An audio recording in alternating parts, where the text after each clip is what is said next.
Hey guys, coreross and Rainbow Six News. So today we're looking at the Rainbow Six Siege status report, and specifically we're going to be looking at DDoSing. This is a big blog post that has a lot of information in it, and I thought I'd make one video about the DDoSing section.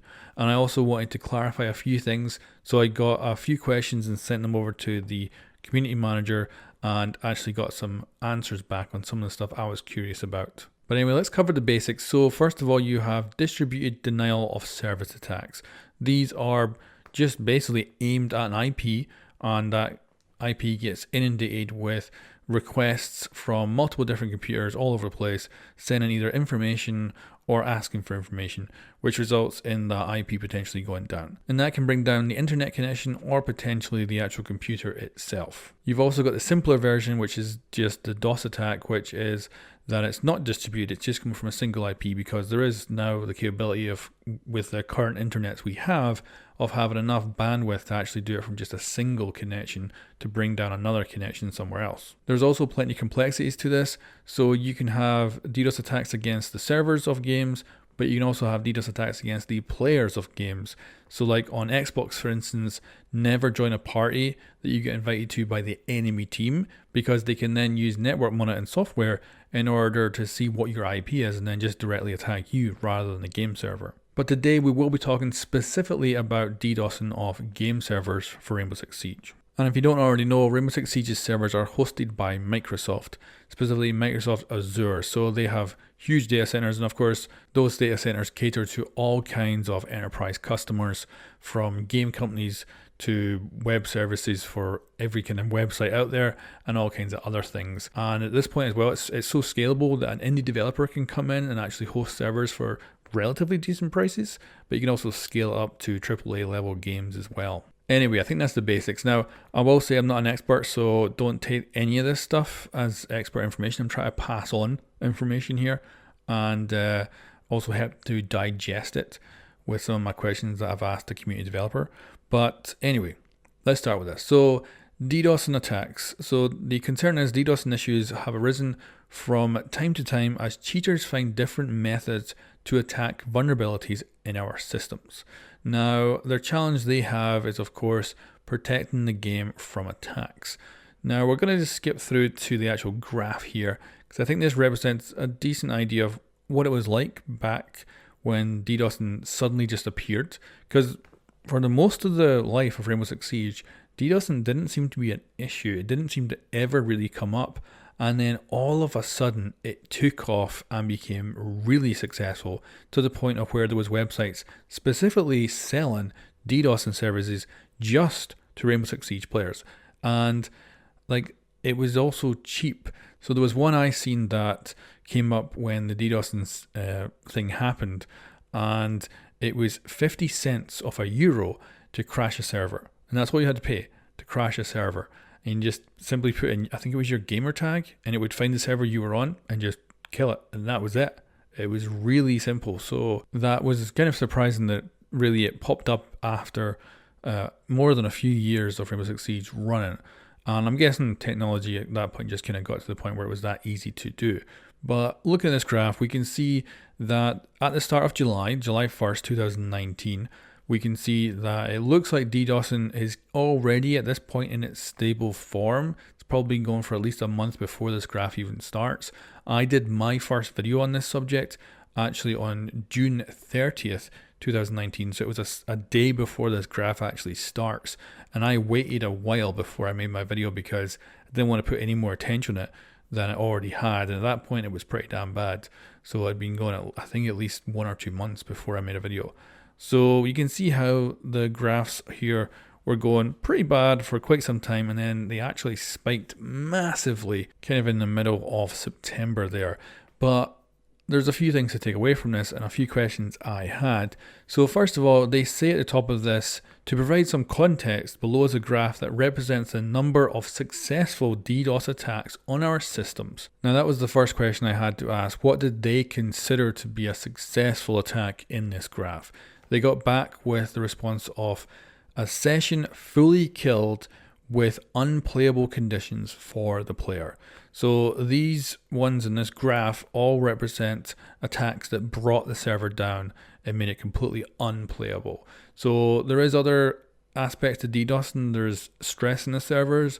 There's also getting to the point where maybe some players will get disconnected, and they don't appear to be in this graph that we're seeing here today. Now, another bit of curiosity I had of this graph was I was surprised to see Xbox and PlayStation spiking so similarly, because I'm pretty sure that the Xbox has a smaller player base, and I play on Xbox, just so you know, I'm not picking favorites here.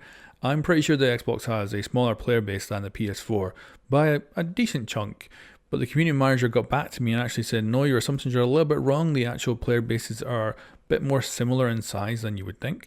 And the other thing I asked is, what is the measurement here we're seeing for the vertical axis? Because when looking at this, it's really hard to digest this information because I don't know what the vertical axis is at all. It's not labeled. They got back to say that it's percent of games. Now, they didn't say what percent of this. This is, if it's a graph of 0 to 100 or a graph of 0 to 20, because of course that makes it massively different when looking at it.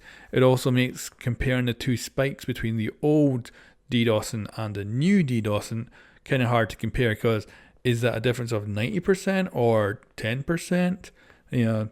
Depends how zoomed in we are on this graph. But certainly it shows how big a difference we've seen. So back in 2019, we were getting significant DDoS attacks that spiked really, really bad. And they did seem to come in and fix it pretty well. It took them too long, I think, but it is an issue that is a massive pain in the ass to fix. But they did manage to fix it, and they seem to have been relatively successful in bringing down those successful DDoS attacks to almost zero. Now, another thing that really stands out in this graph is the difference between the consoles and the PC players. This is a dramatic difference, I think, in this graph. And to me, it's such a surprise because I know consoles have less options for cheating, but I thought PC players would have also jumped on the bandwagon as well, because back then, DDoSing was a really good way to cheat, and you also couldn't get caught doing it at that point anyway. They didn't do bans until later. So the fact that you could get away with it, I would have assumed more PC players would have jumped on it rather than going with the usual hacks like aimbots and stuff.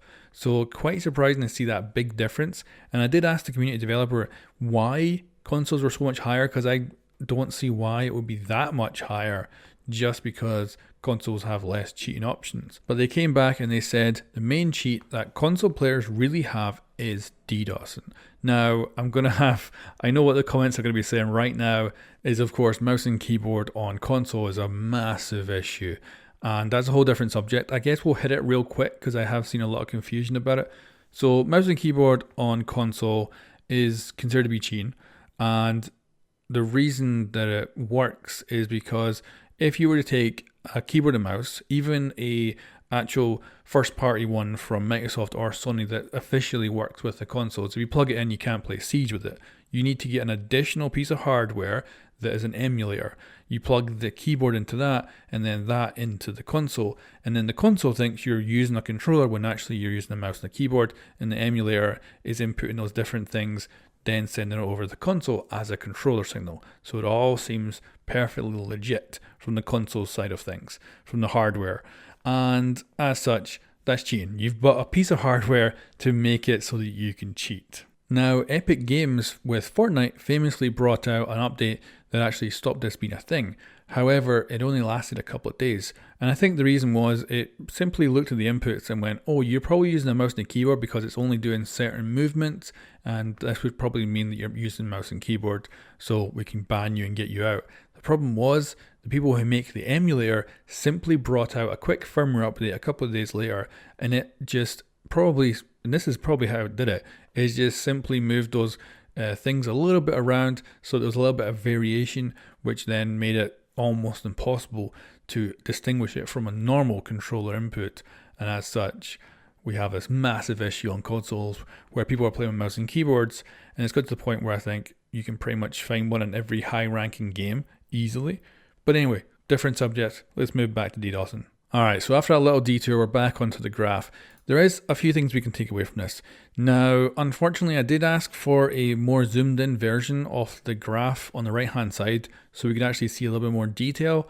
Didn't get that, so it's like really having to squint to figure out what's going on here, but it is interesting. And we can certainly see the three different lines, and it's interesting because it looks to be that Xbox actually hasn't had that much in the way of DDoSing at all. Its line pretty much stays at the lower levels. Then we have the PlayStation getting hit, not, I wouldn't say significantly, but certainly a lot more than the Xbox is getting hit. And then we have the PC actually having a surprise spike that almost goes up to the record highs for the PC platform in 2019. But then after that spike, we can see that the Xbox seems to be playing pretty good, staying pretty damn low. The PC and the PlayStation are both vying for the DDoS championship here. And then of course we leave the graph at present day. Now, this graph, I think, and there's two graphs in this blog post.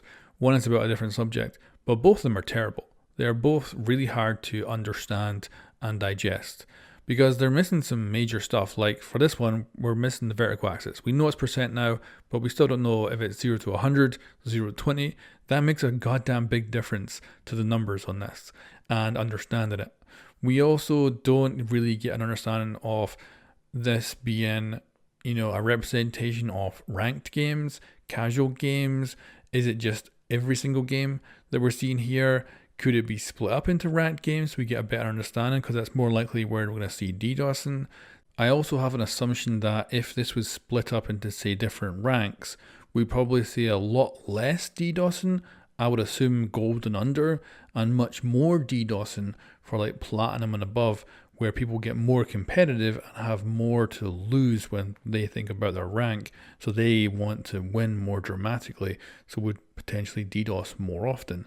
I'm assuming anyway that would be the case, but like we say, we only have this graph to work with. There's a lot that could be broken down a little bit better, but overall it's good to see. It also shows us that the DDoSing right now is not as bad as it was. However, I know it's definitely still not good. I've got so many reports of people who will not see any DDoSing at all when they're playing ranked, and they play fine and they have completely fine outcomes. But then there's also an absolute ton of people that get DDoSed, and it might be just one or two games, or it could be almost every ranked game they're playing. So there is definitely still a huge issue with DDoSing, but at least the devs are doing what they can to stop it. And let's actually talk about what they are doing right now. So if it wasn't for a little issue, we wouldn't have found out about this. So this is kind of seeing behind the scenes here, because they brought in something that was to mitigate DDoS and it didn't quite work out, and it caused some network disruptions with the servers. So they had to roll it back. But this is what they were doing with their partners, and their partners would be Microsoft in this case. So if this had went successfully without any hitches, we wouldn't have seen this tweet, and they wouldn't have said anything about this coming out. They probably would have been very quiet. So this kind of gives us a little kind of glimpse behind the scenes that they are kind of always doing something about these issues and attempting to stay on top of it, which, yeah, it's a pain in the ass. Like I say, DDoSing is a totally complex subject, and it's also easier these days. And when you have a game like Rainbow Six Siege, which is really competitive, because you can DDoS any game servers you want out there, but it is harder when you're talking about a very competitive game where bringing down a single game might be the difference between your rank and losing it or gaining it.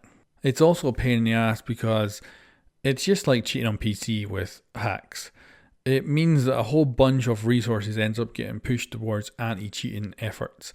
And just to think of how many things they could be putting all those resources towards instead of anti-cheating stuff. And that's not just Rainbow Six Siege, but every single game out there. You can imagine how much extra time could get put into game content if a game developer just didn't have to worry about cheats. So it's right pain in the ass. It's also, I've made this argument before with DDoS, and it's also a crime. You can go to jail for doing it, and you can also get the punishment of the internet being taken away from you for the rest of your life for doing it as well. And a lot of people think, oh, it's just, DDoS in a game server. But the thing is, in reality, you're actually attacking a data center, and that data center is doing all kinds of different stuff.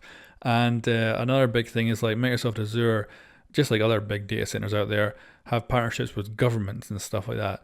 In the United States, for instance, I think there's 2 or 3 data centers that are actually hidden, like they're Microsoft Azure data centers, but they are undisclosed locations. So like they can say that they exist, but they can't say where they are. And like that's how high some of this stuff can go. It's pretty crazy. So yeah, it's not a smart thing to do. It's definitely not a smart thing to DDoS a game server just to try and improve your rank. And from my point of view, like I say, I don't have that mindset, so it's very hard for me to understand why you would do it, and also, like I say, why console players would do it more and much more than PC players. Even with the additional cheats PC players have at their disposal, still amazed to see that big disparity from each platform. But anyway, I think that's the end of this video. I think we'll see if I have to record anything else from it. But I think the major takeaways is that the DDoSing is not as bad as it was in 2019. However, it is a major issue. It is a major pain in the ass. And also, like I say, this graph does just show the servers that were brought down completely, where it was completely unplayable, and doesn't represent, I think, from what I've got from the community developer and also just from reading the blog post and looking at the graph, it doesn't represent the ones that are getting stressed to the point of where they become kind of unplayable or have issues, or some players potentially get disconnected. So there's still some variability in there.